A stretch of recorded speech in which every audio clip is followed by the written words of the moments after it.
Hello, this is Travis for Sliver Surfer 1. The other day I did a video on the cheapest way to achieve macro photography on your mirrorless camera.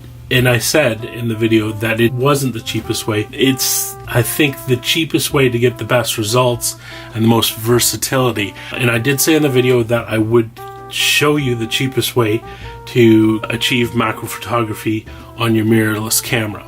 As you know from most of my videos, I do a lot of adapting of vintage film era lenses to my camera, so I'm assuming that's part of the reason you're here.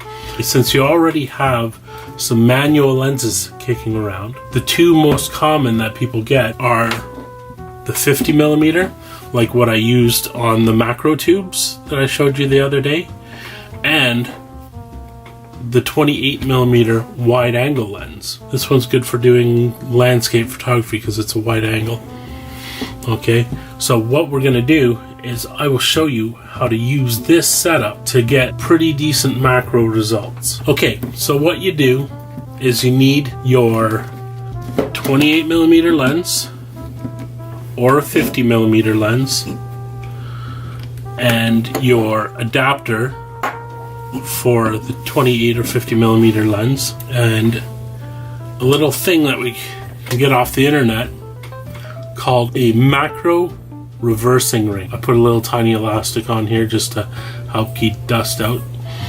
These things are about $5, $4 to $5 off of the internet. This one is a Pentax mount on this side, and on this side is a 49mm filter ring. So what you can do is you screw it to the front of your 28mm lens, and then you put your adapter on there and attach your lens. Instead of attaching it this way, which is the normal way, you attach it this way. And the reason for that is when your lens is this way, it takes a wide image, turns it into a small image on your sensor.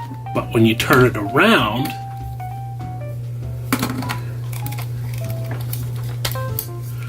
what it does is it takes a small, let's say the size of your sensor from this far away, and spreads it out. Okay, so you're spreading out this small amount over a larger area. Okay, so when you go to the image that's on your sensor, it's going to be zoomed in. It's going to be basically like taking a large picture and zooming right in there, seeing a very small section of that big picture that it's producing from this little amount. Therefore, it's turning it into macro. You still have your aperture control, so what you want to do is, I'd probably have it around 8 or 11, but you don't have, if you can see here, you don't have any focus control. All that you're doing when you turn this is moving the housing. You're moving the housing up and down. And you can see the lens block in here doesn't move at all. What you have to do is you focus by moving your camera back and forth, like towards it, in and out of focus until you get it right. I prefer to have this extended because it'll protect the lens better, and it sort of acts like a lens hood to reduce glare. But that's not the last of it. You know, I've done some diffusers. I don't like to pay for diffusers because, you know, unless I have to look professional, it's a waste of money in my opinion. If you're out doing macro photography, you don't have to impress the bugs, right? And you don't have to impress the snowflakes. I usually make my own diffusers when I'm out, so I'll show you how to make an easy diffuser for this. Take a piece of card. Here I have some chloroplast. Okay, this is basically the stuff that they make signs out of, that politicians put at the side of the road telling you to vote for them. So you get a white piece of this, and what you do is you take a knife and you score one side of it. Okay. And see, it breaks right there. And then you go in a little bit from there.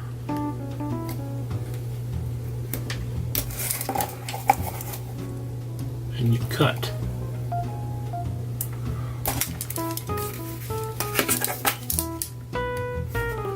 You can use scissors too for this part.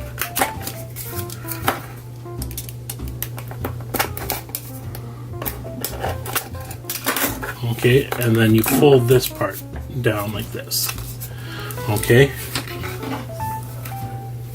So what we do next, you take an elastic, and you put it over the lens, and then you take your card and put it on like this.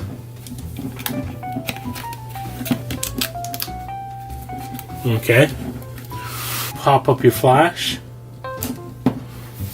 and now you have an adjustable diffuser.